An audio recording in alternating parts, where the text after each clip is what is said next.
A vuelta de publicidad cambiamos totalmente de asunto. Esta misma tarde se ha presentado en Oviedo el libro Don't Fuck the Police, que traduciendo, bueno, para aquellos que no comprendan mucho el inglés es no jodas a la policía, en una palabra. Bueno, pues sus autores se encuentran esta noche con nosotros, han tenido la atención de desplazarse desde el lugar de la presentación hasta nuestro plató para hablarnos un poquito acerca de este libro, bueno, y de todo lo que se contiene en el mismo. Paso a presentarles por este lado Samuel Vázquez, él es presidente de Una Policía para el Siglo XXI. ¿Qué tal? Buenas noches. Buenas y frías noches, un placer estar aquí. Buenas y frías noches, bienvenido al norte, aquí a Invernalia. Por el otro lado, Josema Vallejo, vicepresidente de Una Policía para el Siglo XXI. ¿Qué tal? Buenas noches. Muy buenas noches, muchas gracias por vuestra invitación. No tan frías, yo que vengo de Zaragoza, eso sí que es frío. Allí también hace Esto frío, no hace un día estupendo. Bueno, aquí hace un día estupendo. Perfecto. Bueno, pues con ellos vamos a hablar de su libro, en este caso,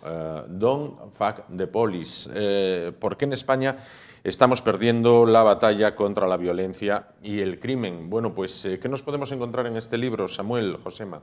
Pues nos vamos a encontrar una manera, el ciudadano medio va a encontrar a dos policías que han decidido rebelarse ante un modelo policial obsoleto que no protege personas, que ha dejado ya de proteger ciudadanos y que dedica prácticamente el 80% de sus estrategias y de sus recursos humanos a proteger discursos políticos, a proteger estructuras de poder, partidos, diferentes gobiernos. Los partidos son ya estructuras de poder en sí mismos.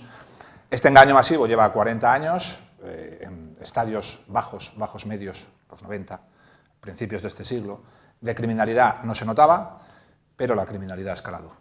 Ha pasado en Francia, ha pasado en Suecia y nos acaba de llegar aquí. Nos ha estallado en la cara y no tenemos un modelo policial preparado para revertir esto. No tenemos unos cuadros de mando formados para revertir esto, no tenemos estrategias para revertir esto y los policías de la calle somos los primeros que nos hemos dado cuenta de eso.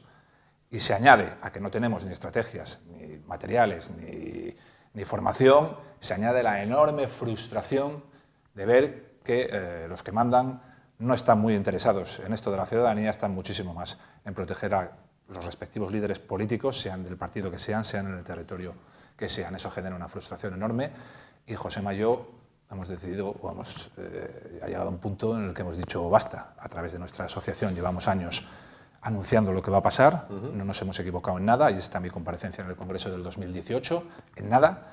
Llevamos años diciendo por qué iba a pasar y llevamos también años proponiendo un cambio de modelo. Nadie hasta ahora nos ha hecho caso. Otra manera más de rebelarse, además de la asociación, es escribir este libro donde vienen las claves de por qué estamos perdiendo la batalla frente al crimen.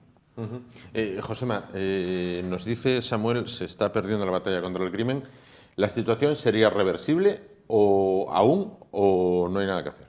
La situación siempre es reversible. El ciudadano en este libro, y nosotros a veces nos dicen algunos compañeros y ciudadanos con los que coincidimos en las presentaciones, oye, este libro lo habéis escrito para el ciudadano, lo habéis escrito para compañeros de vigilancia privada, policías. Pues no, usted ciudadano tiene que leer este libro para que comprenda de dónde venimos, hacia dónde vamos y en qué situación estamos.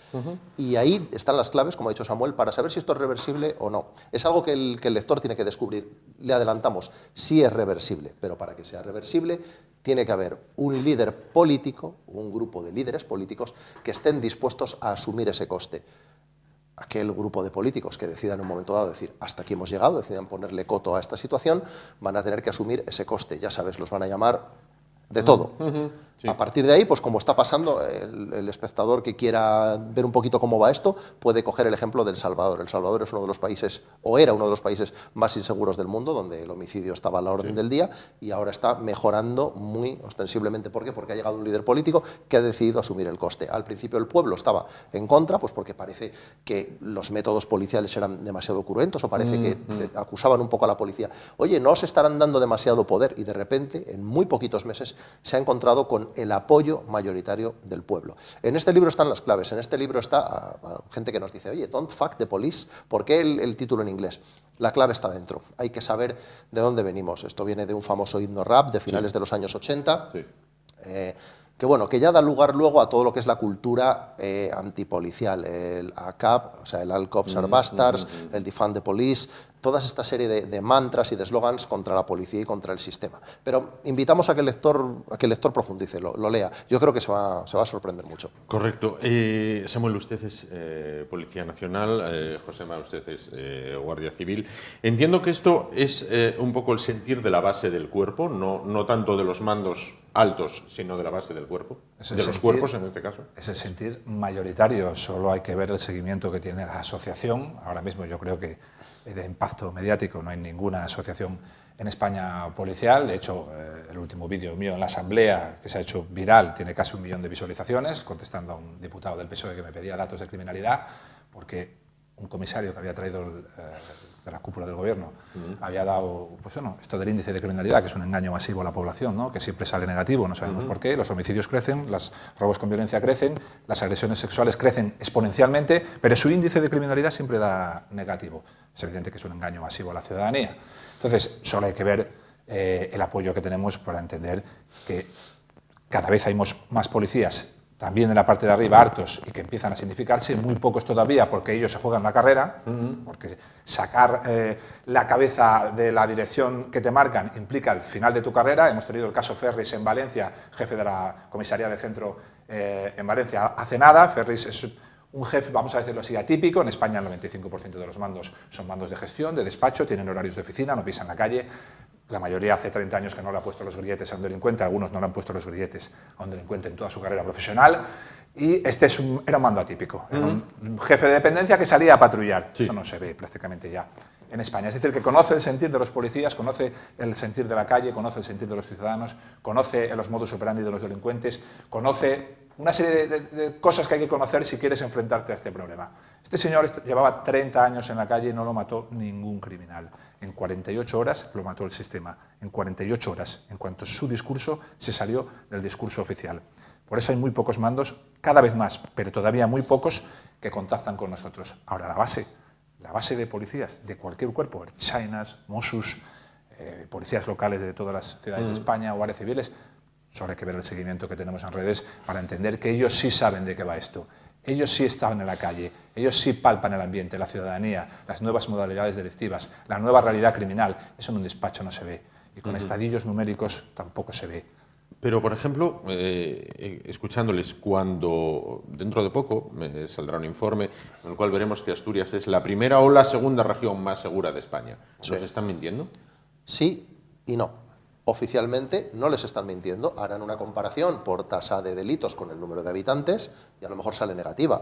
O, bueno, yo puedo poner un ejemplo. Tenemos un restaurante y en el restaurante cada vez van menos personas. Sí. Van menos personas, donde teníamos antes una mesa, o sea, teníamos el comedor lleno de mesas, 8, 7, y llega un momento en el que no viene nadie, solo se cubre una mesa diaria. ¿Cómo podemos vender eso? Pues podemos decir, nuestro restaurante es el restaurante al que cada día más obreros de la fábrica de enfrente acuden. Hombre, sí, claro, cada día más obreros de la fábrica de enfrente acuden, pero a ustedes les venía toda la ciudad a comer. Hemos mareado la estadística para vender un fracaso como un éxito. Es lo que es especialista en hacer el Ministerio de Interior, vender fracasos como éxitos. ¿Cómo se puede vender como éxito que las agresiones sexuales aumenten, las violaciones aumenten, los homicidios aumenten, en grado de tentativa aumenten? ¿Cómo? Pues buscando un ítem, buscando alguna cosa con la que comparar y hacer que al final eso se reduzca. ¿Mentir? No mienten, le dan la vuelta a aquello de las mentiras, verdades y estadísticas que decía Mark Twain.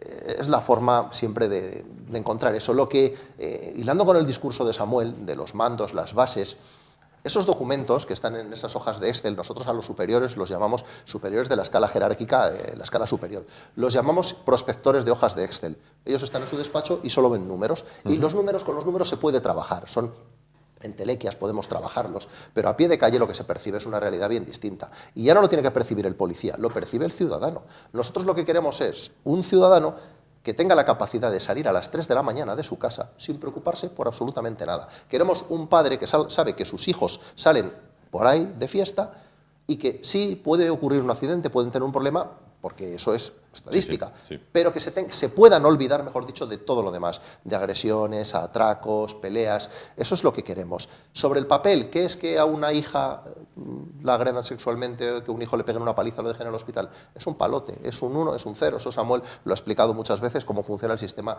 de criminalidad. Los jefes que ven en su despacho ven unos y ceros. Un 1 de una agresión sexual suma 1. ¿Cómo lo podemos corregir? Restando la resolución de un hurto en el Carrefour. 1 menos 1, 0. Todos estaremos de acuerdo, creo, Juan, sí, que no es lo mismo una agresión sexual no que un hurto en un Carrefour. No es lo mismo. España... Esto, si me permites que te corte, porque es la base del vídeo, de lo que dice Josema, que se hizo viral mío en la Asamblea de Madrid para responder a un miembro del PSOE. Esto se desmonta en 30 segundos, para que los telespectadores lo entiendan. ¿Qué es el índice de criminalidad del que presume este gobierno y los anteriores? Ojo, este gobierno y los anteriores. Mire, el índice de criminalidad en España nace de sumar todos los delitos denunciados en las dependencias policiales al cabo de un año, otorgándoles a todos el mismo valor, 1, ¿vale? Un homicidio cuenta 1, como ha dicho Josema, una agresión sexual cuenta 1, un hurto en el Carrefour cuenta 1. Si tú derivas, que es lo que se hace, todas las estrategias a la criminalidad cuantitativa, solo con que hagas descender un 2% los hurtos, que son decenas de miles, por mucho que te suban los homicidios, las agresiones sexuales y los robos con violencia, el índice del que presume el delegado del gobierno de turno siempre será negativo. Siempre te dirán que ha bajado la delincuencia, pero en realidad están tratando a la ciudadanía como idiotas. En Oviedo, en cualquier barrio de Oviedo, te dejo que los cojas tú, ¿qué es el índice de eficacia policial? Pues en tu barrio, en el tuyo. Sí. ¿Puedo tutearte, verdad? Sí, sí, por favor. En tu barrio hay esta semana 10 delitos. Un homicidio, una agresión sexual a una niña y 8 hurtos. La policía de tu barrio ha resuelto los 8 hurtos y ha dejado sin resolver el homicidio y la agresión sexual. El índice de eficacia policial de tu barrio es del 80%. Es un insulto a la inteligencia. Claro. En los sistemas estadísticos de criminalidad en España, el índice solo sirve al discurso político, ya no le sirve para nada a los ciudadanos. Comprendo. Bueno, España, vamos a ver, durante años sufrió la lacra del terrorismo de ETA, esa banda de asesinos que sembró de sangre y de terror pues todo el territorio nacional. Los asesinos fueron derrotados precisamente por Policía Nacional, Guardia Civil, Policía Nacional. En ese momento pues parecía que el mayor problema se había solventado, pero ¿cuáles son los retos a los que se enfrentan los cuerpos y fuerzas de seguridad del Estado a día de hoy? Los retos, si pensamos... o el enemigo, vamos a pensar... Es que has introducido con algo muy delicado que es la banda terrorista ETA. En mi opinión, y yo ya expreso una opinión particular, ETA como brazo militar, la derrotamos, para mí, la sociedad civil, las fuerzas y cuerpos de seguridad, porque no nos olvidemos, las fuerzas y cuerpos de seguridad, jueces, fiscales, militares, el ejército ha tenido una gran responsabilidad en desmontar a la banda terrorista ETA y nuestros servicios de inteligencia también. No dejamos de ser el reflejo de la sociedad. Si no es por el apoyo social, no tendríamos esa fuerza. Cambió el paradigma con el asesinato de Miguel Ángel Blanco, afortunadamente, para la sociedad, que no para... O sea, es triste que un cambio de paradigma tenga que venir precedido de un asesinato tan cruento. Hemos vencido la rama militar, pero la rama política nunca ha tenido tanta fuerza. De hecho, y es mi opinión particular, quien ganó fueron ellos. Ellos han conseguido lo que querían, estar en las instituciones y estar dándonos órdenes a todos los ciudadanos. Y lo tenemos hace 4 días, que se ufaran de salir en televisión diciendo que son ellos quien manejan el gobierno, quien pone las normas y quien pone las pautas. Ese reto nos va a tocar volver a retomarlo en poco menos de una década, el reto del terrorismo. Pero ahora, ¿qué tenemos? Ahora tenemos una inmigración ilegal desbordada, y fíjate que decimos 3 cosas: inmigración ilegal y desbordada. Ahora Samuel nos explicará por qué, porque esto es fundamental entenderlo para que luego a uno no lo acusen de tener determinados discursos. Claro, ilegal y desbordada. Bueno, de ahí se deriva una delincuencia, primero de baja intensidad, que va escalando hasta tener grandes delitos complejos, y algo muy importante, el establecimiento de organizaciones criminales. España es el paraíso para las organizaciones criminales. Si Irlanda es el paraíso para las organizaciones corporativas, por las ventajas fiscales que tienen, en España las ventajas se otorgan a los grupos criminales, que se están estableciendo aquí porque no tienen ningún coste, aquí solo tienen recompensas su actividad criminal. Evidentemente, la inmigración para cualquier país es un activo cuando se sabe gestionar. Cualquier problema social desbordado en el espacio y en el tiempo pasa a ser un problema de libertad y seguridad en nada de tiempo.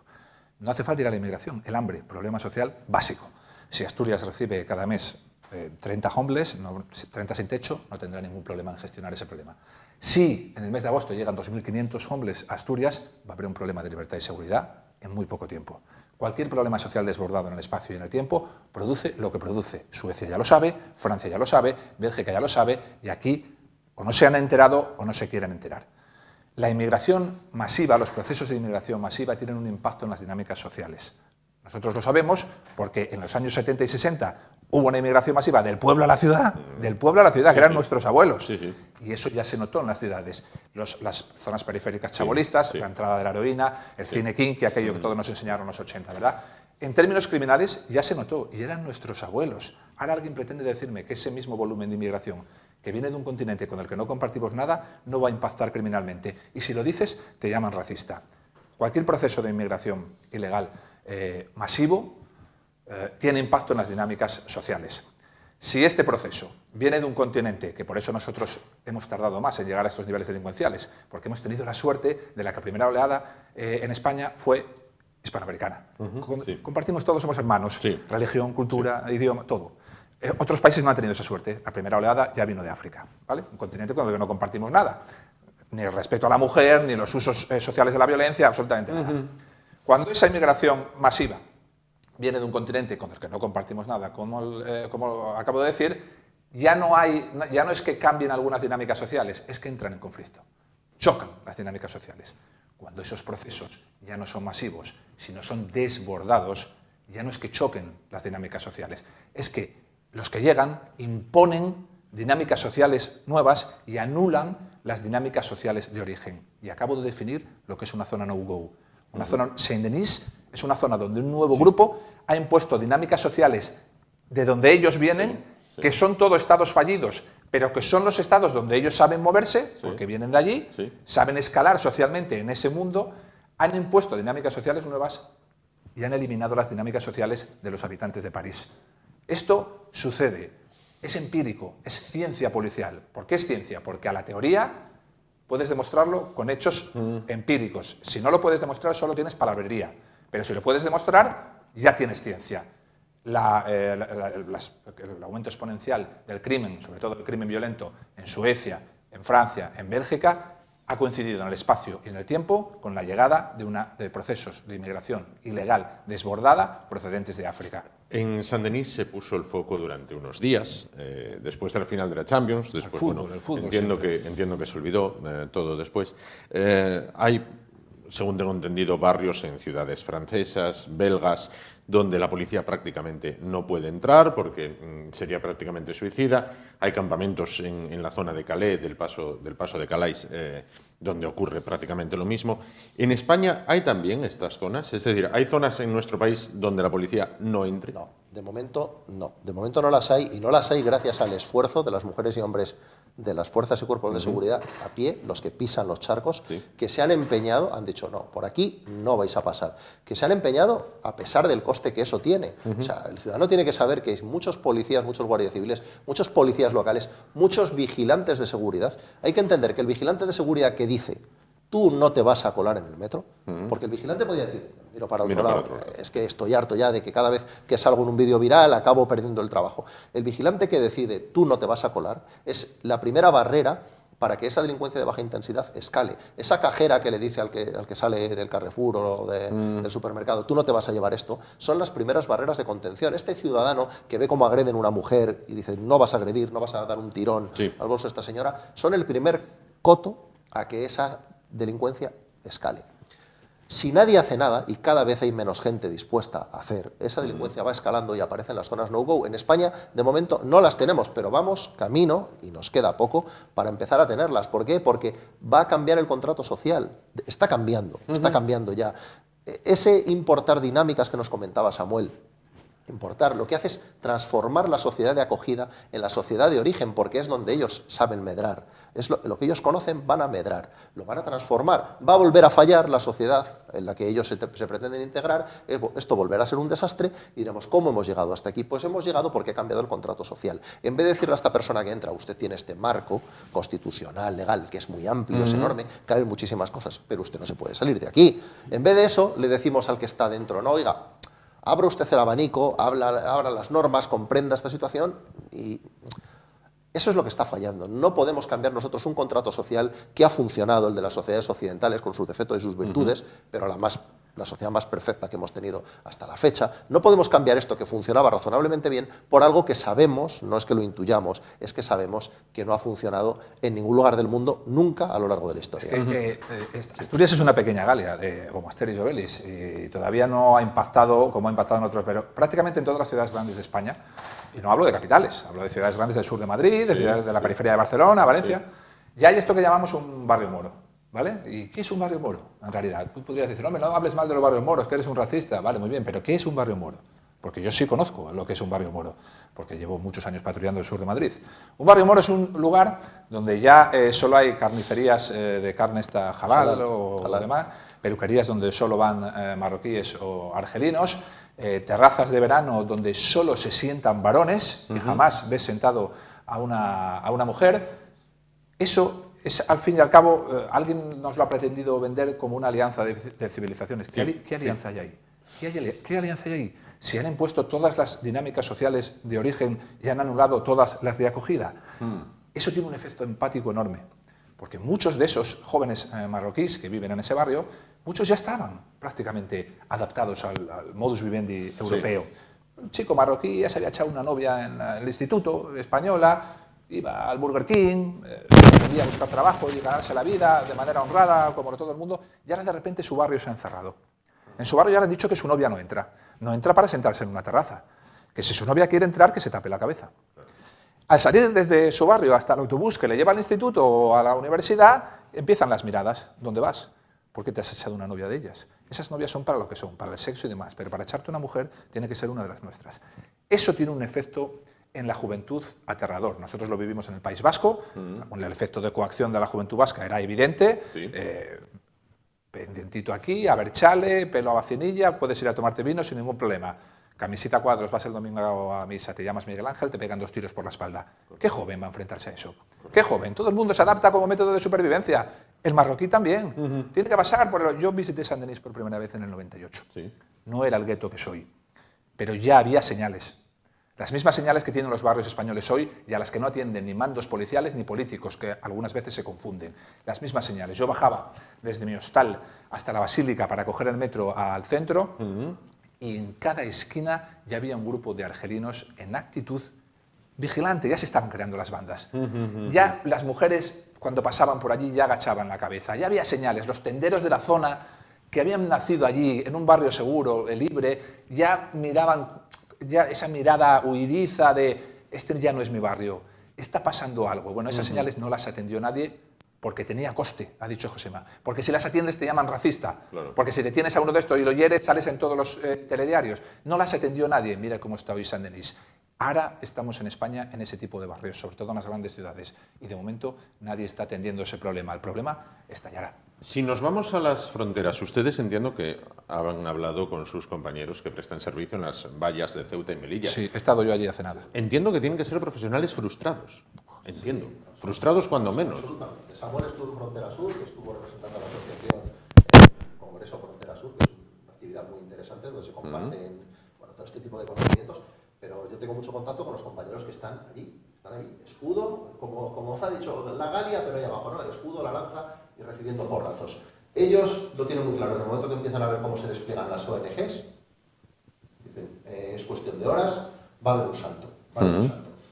Estos saltos, que antes eran un intento desesperado de cruzar la frontera, ahora son intentos organizados, tremendamente organizados, con altísima violencia y con un sistema cuasi industrial de armamento. Garfios, todos idénticos, zapatillas todas idénticas con clavos, con cierto armamento muy precario que les suministran ciertas mafias, porque lo que se trata es de desestabilizar la frontera sur, ni más ni menos. Tenemos allí un guardia civil que lo que está haciendo es, con su escudo y con su armamento antidisturbios, que no es un armamento anticontusivo, es decir, está para proteger un lanzamiento de una piedra, pero no está para protegerte de un punzón, no está para protegerte de un garfio, eso lo atraviesan como el papel de fumar. Están recibiendo palos y palos y palos y no pueden hacer nada más que atacar, o mejor dicho que atacar, atajar la agresión con una defensa. ¿Qué están haciendo? Pues verse desbordados. Cada día hay más policías heridos. A ningún ciudadano le extraña esto, cada día más policías heridos, cada día más saltos. A esto hay que ponerle un remedio. Y el remedio a esto sí que es netamente político. Pero echamos de menos a mandos policiales. Lo echamos de menos, de verdad, Juan, créeme, que digan la verdad, que digan, oiga, mire, esto no puede ser. Cuando ustedes nos digan que estos son bandas juveniles, nosotros como mandos políticos no vamos a decir bandas juveniles, vamos a decir bandas latinas. Cuando digan que ha habido un asalto a la valla, pero no ha habido grandes incidentes, vamos a decir la verdad. Y oiga, y si usted como político quiere destituirme a mí, pues me destituya, yo soy coronel, usted no me va a degradar a teniente coronel, yo soy comisario, no me va a degradar usted de inspector. A lo mejor dejo de mandar esta unidad, dejo de mandar en este cargo de responsabilidad. Agrádeme, eso será un ejemplo potentísimo para el resto de mandos. ¿Qué van a hacer con nosotros? A Samuel lo van a poner a patrullar más noches, se hace más noches que una farola. A mí que me van a poner a hacer más carretera, pues es que no nos pueden degradar más. Pero echamos de menos ese discurso potente de los mandos que adquieran el liderazgo. Que ayer yo leo hoy los periódicos, alegría del equipo marroquí por la celebración. Sí. Y los contenedores quemados, es que parece que no ha habido contenedores quemados. Es que parece que no ha habido ni un solo disturbio, parece que no. Vuelvo a repetir, gracias a los dispositivos de UIP, UPR, compañeros de Guardia Civil y de Policía Local que han estado ahí jugándosela, hay un vídeo donde se ve toda una patrulla de Guardia Civil, una patrullita allí abandonada, cientos de marroquíes. Bueno, están solos ante el peligro. Gracias a esos compañeros, esas mujeres, esos hombres que están ahí partiéndose la cara, no hay más, pero hoy parece que no ha ocurrido absolutamente nada. En La Baña parece que nunca ocurre nada. Y con la integración legal desbordada de las bandas juveniles, son jovencitos con intereses comunes, parece que no hay bandas latinas. Me preocupa mucho el discurso, creo que las palabras importan. ¿El yihadismo es un problema en España? Es un problema de primera magnitud. Es un problema de primera magnitud, además potenciado por algunos políticos que han decidido. Esto tiene todo el trasfondo de casi todo es político. La unión de élites políticas que en realidad un poco manejadas por élites económicas, pero que las élites económicas necesitan a las élites políticas porque hay que hacer leyes, hay que hacer estrategias de gobierno, hay que hacer y las necesitan, ¿vale? Entonces todo tiene un trasfondo político. Ahora hay muchas multinacionales, el modo de empleo laboral ha cambiado, ¿verdad? Se necesitan muchas personas con un coste laboral muy bajo para estas nuevas empresas y algunos nos pretenden revestir eso de humanidad, ¿verdad? Welcome refugees, sí. Welcome refugees, ¿pero para qué? Porque los que ponen el cartel nunca están en la frontera para recibirlos. Y al final lo que creamos son esclavos modernos para estas multinacionales, cuando no, los pobres se mueren en el mar. La mejor manera de evitar que muera gente en el mar es no invitarles a tirarse al mar. Esa es la mejor manera. Si les invitas, tienes tu parte de responsabilidad. Entonces, estos procesos han degradado barrios enteros, algunos políticos. Por eso yo en el 2018 anuncié que Barcelona sería la primera ciudad sin ley, no me equivoqué.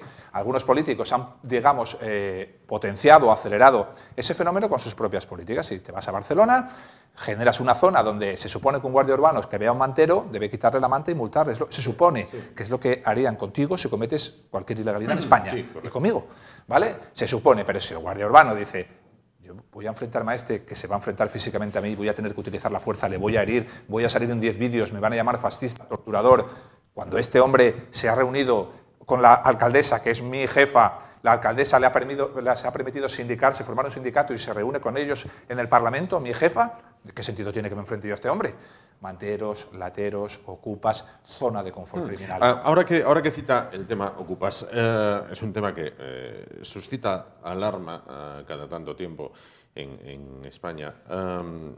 Lo que se pregunta muchas personas que tienen pues una casa alquilada, una casa en una segunda vivienda en el pueblo y demás. A ustedes, si se les permitiera, ¿cuánto duraría un ocupa en una casa? Duraría horas. Duraría horas. Es que todo está relacionado. Ocupas, manteros, láteros, distribución de droga al menudeo, grandes organizaciones. Estas personas que se han reunido con la alcaldesa, no solo con ella, sino con muchas otras autoridades civiles, no dejan de ser esclavos del siglo XXI. Una persona que está vendiendo en una manta, no solo la actividad, es que al final la actividad ilegal sería lo de menos. Sería lo de menos. Es que es un esclavo del siglo XXI. Ese inmigrante que ha venido y que llega aquí, que le han prometido el dorado y se encuentra con nada, lo ponen a mendigar en la puerta de un supermercado. Es un esclavo del siglo XXI. Lo ponen a cometer pequeños actos ilegales. Es un esclavo del siglo XXI. Ocupación. Sí. Hay mafias que esto de la ocupación, que nos lo han vendido siempre como familias en situación de vulnerabilidad que necesitan una solución habitacional. Fíjate que son todo siempre eufemismo, ¿es? Situación de vulnerabilidad, solución habitacional. Sí, es cierto, las hay, muchísimas. Hay que buscar una solución para esas personas. Faltaba más, pero ¿quién está en desacuerdo? ¿Quién está en desacuerdo? Pero con ese trasfondo mínimo, con esa mínima cobertura de gente que de verdad tiene una necesidad, lo que hay amparado son miles de delincuentes que utilizan estas viviendas para albergar esclavos del siglo XXI, para albergar prostitución, que no deja de ser otra esclavitud, y para albergar venta de droga al menudeo, que al final sostienen organizaciones criminales. Eso es lo que hay. No hay calle en una gran ciudad depauperada donde todo el mundo, y sobre todo las fuerzas del cuerpo de seguridad, sepamos que se vende droga, donde no haya una altísima tasa de ocupación, donde no exista prostitución, donde no existan peleas, agresiones, ruidos, alteraciones vecinales. Todo en la misma coctelera. Y por enlazar con tu pregunta anterior, prácticamente el 80% de los últimos detenidos por yihadismo, que has preguntado por yihadismo, en Barcelona, vivían en zonas ocupadas. Es una zona de confort para ellos, porque no tienes que dar un carné, no tienes que firmar un contrato, no tienes que hacer nada. Allí vivían los últimos detenidos, como ha dicho antes, si no tiene coste, tiene recompensa. Si no frenas la delincuencia en las escaleras de abajo, la delincuencia tiene a escalar y a reincidir. Y la ocupación es, como todo, un problema de saber explicar. Es un problema político, como todo. La propiedad privada está en la base de la libertad. Señores, el hombre se hace libre cuando el trozo de terreno que trabaja para un zar, para un rey, para un conde, para un cacique, pasa a ser su trozo de terreno. Hasta ese momento el hombre no es libre. El hombre se hace libre cuando tiene propiedad privada. Por lo tanto, la propiedad privada hay que defenderla hasta el final, como la libertad. Siempre que la agredan, pues acaba de explicarlo muy bien Josema, hay que sacarlas a la primera. Y cuando sea una familia vulnerable, que a veces lo es, hay que sacarles también.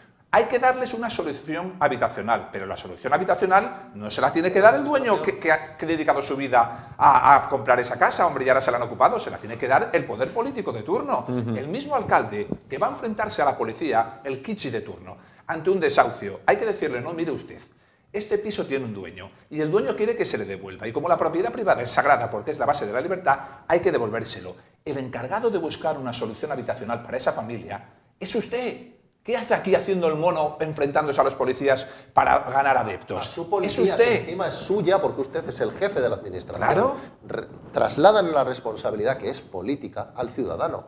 No tenga usted ese discurso de odio, no sea usted racista, está usted echando de su casa a una familia vulnerable, es que usted tiene 3 viviendas y ponemos el foco.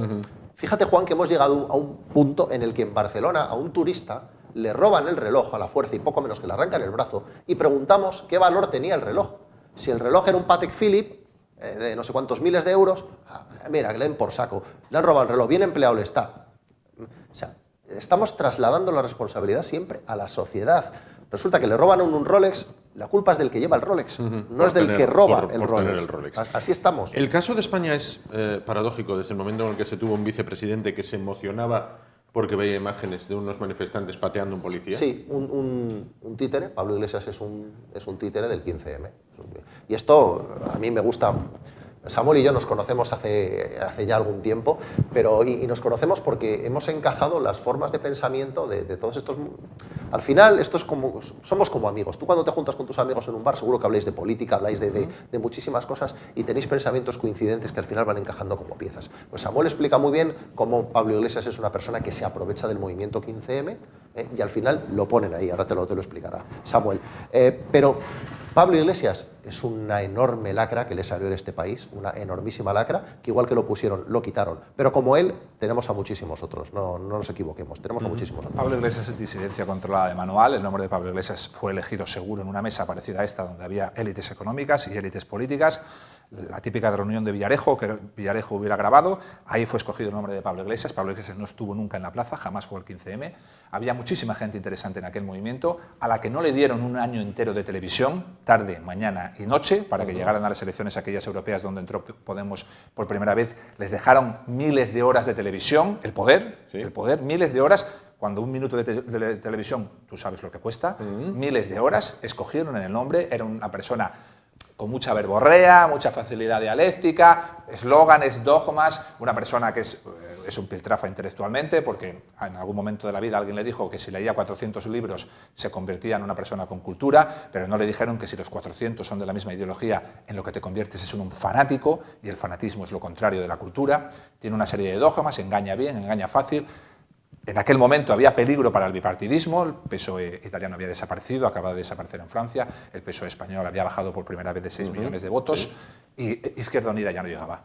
ya no llegaba. Dijeron, hay que inventarse algo revolucionario que vuelva a atraer a los jóvenes sobre todo, que vuelva a invitarles a votar y luego lo utilizamos para volver a gobernar nosotros. Una Izquierda Unida agrandada.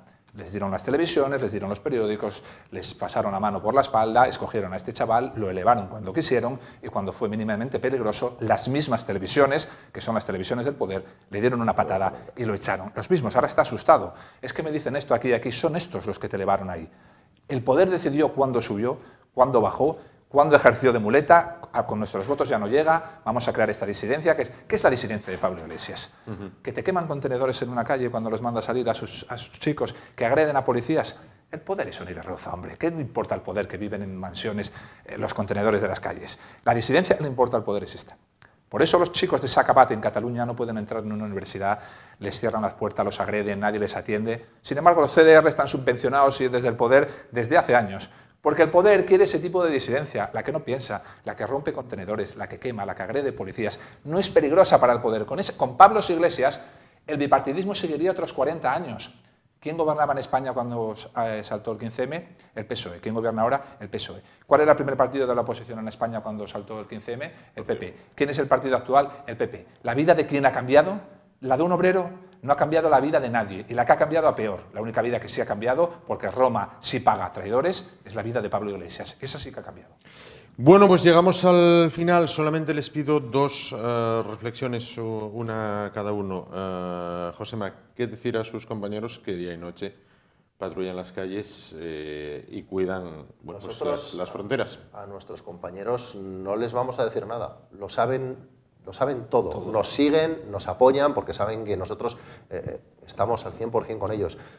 A pesar de lo que pueda parecer, a veces en medios, a veces en el discurso político, Policía Nacional, Guardia Civil, Mossos d'Esquadra, Ertzaina, Policía Foral, Policía Local de todos los municipios, Vigilancia Privada, funcionarios de prisiones, Policía Portuaria, estamos todos a una piña, aunque parezca lo contrario. Saben que nos jugamos la vida cada día, saben en lo que hay que estar. Queremos meternos en líos, queremos pisar charcos. Lo único que no queremos es interferencias políticas. Venimos de la sociedad, formamos parte de la sociedad y queremos servir a la sociedad, no al discurso político. Samuel, para finalizar, se acerca Navidad. Este año, afortunadamente, gracias a Dios, no hay COVID. Va a haber fiestas en Nochevieja. En muchos hogares españoles, asturianos, obetenses, los chavales van a salir de noche. ¿Qué decir a los padres? Bueno, es tan difícil porque la juventud es esa época de rebeldía, es esa época de salir y buscar placeres inmediatos, la hemos vivido todos, ¿no? Tampoco vamos a condenar porque lo hemos pasado todos. Una charla, yo intento charlar mucho yo tengo 3 hijos, intento charlar mucho con ellos, una charla para intentar explicarles a dónde puede llevar el placer inmediato, el placer de esa noche. Aquí en Asturias no hace tanto que tuvimos, yo soy de Mieres, no hace tanto que tuvimos la tragedia de 5 chavales en un coche volviendo de Oviedo de fiesta, que se cayeron en uno de los puentes que da acceso a Mieres, que es una tragedia irreversible por la edad que tienen, por la que tenían la vida por delante. Es difícil ponerse en plan padre, cada uno en su casa hará lo mejor posible, me imagino, pero hay que hablar mucho con ellos y explicarles que se puede pasar bien, que se puede y se debe pasar bien, que se puede y se debe tomar alguna copa, pero que ese placer inmediato cuando sobrepasa una línea, tiene a veces disgustos de los que no se vuelve, Un accidente de un coche donde se te va, esto evidentemente Josema ha visto pues muchísimo, un accidente de un coche donde se te va un chaval de 17 años, es una condena para toda la familia durante toda la vida. Esos padres ya no vuelven a levantar cabeza, esos hermanos ya no vuelven a levantar la cabeza, la novia, lo que sea. Vamos a pasarlo bien, con cabeza, y aunque cueste mucho hacer caso a los padres cuando tienes 17 años, cuesta mucho, a mí también me costaba mucho, al final probablemente ese consejo que a ti te parece carca, que te parece que te está coartando tu libertad, que te parece que no quiere que te lo pases bien, ese es el consejo. Si sabes en esa edad manejar ese consejo, tienes mucho futuro por delante. Pues Samuel Vázquez, presidente de Una Policía para el Siglo XXI, muchísimas gracias por estar con nosotros. Gracias a vosotros. José Vallejo, vicepresidente de Una Policía para el Siglo XXI, muchísimas gracias. Muchas gracias por estar esta noche. No olvidéis, nuestros espectadores, comprad, leer, recomendad Don't Fuck the Police. Don't Fuck the Police, el libro que esta misma tarde se ha presentado en Oviedo y cuyos autores han estado esta noche con nosotros. Gracias a los dos, como gracias también les damos a ustedes por estar una noche más con nosotros. Volvemos el martes porque mañana, bueno, pues es jornada festiva, Día de la Inmaculada Concepción. Muchísimas gracias, buen fin de semana, ánimo y adelante.